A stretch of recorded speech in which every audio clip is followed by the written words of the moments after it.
Ring out wild bells to the wild sky, the flying cloud, the frosty light, the year is dying in the night.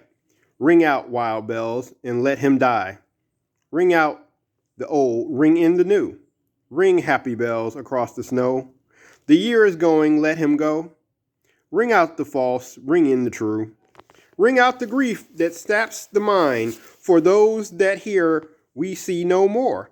Ring out the feud of rich and poor. Ring in redress to all mankind. Ring out a slowly dying cause and ancient forms of party strife.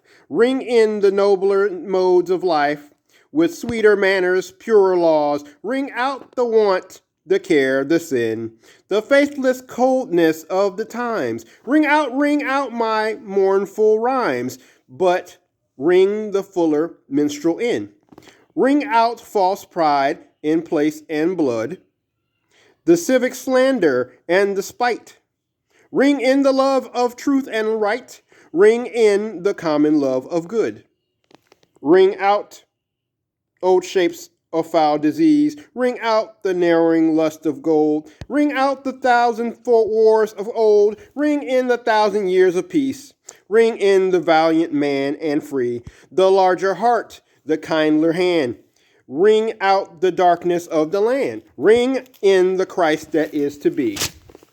Now ring the woodland loud and long, the distance takes a lovelier hue, and drowned in yonder living blue, the lark becomes a sightless song. Now dance the lights on lawn and lea.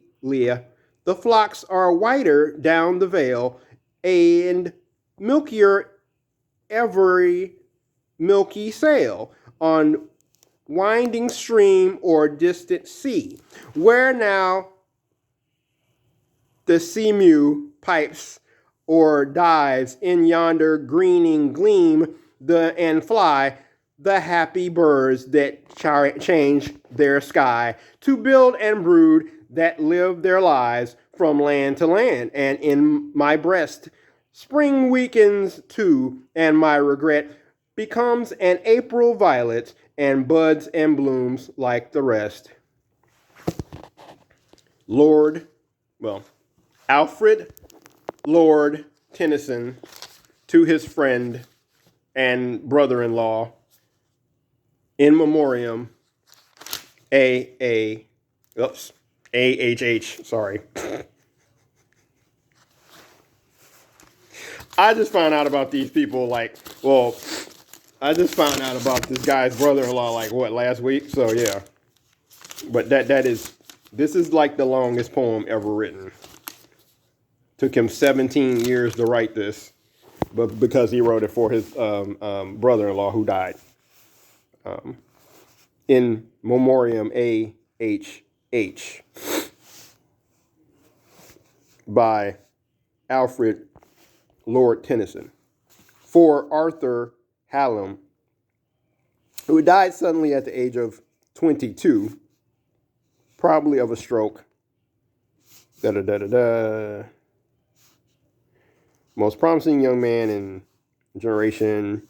Hallam had written a review of Tennyson's first book of poetry that is still one of the best assessments of it. I took my glasses off because I think it's time for me to get a new prescription because I put them on, it's I can't fucking see. So that's why that is. And that is the precursor for the first week's, actually a first Victorian literature assignment.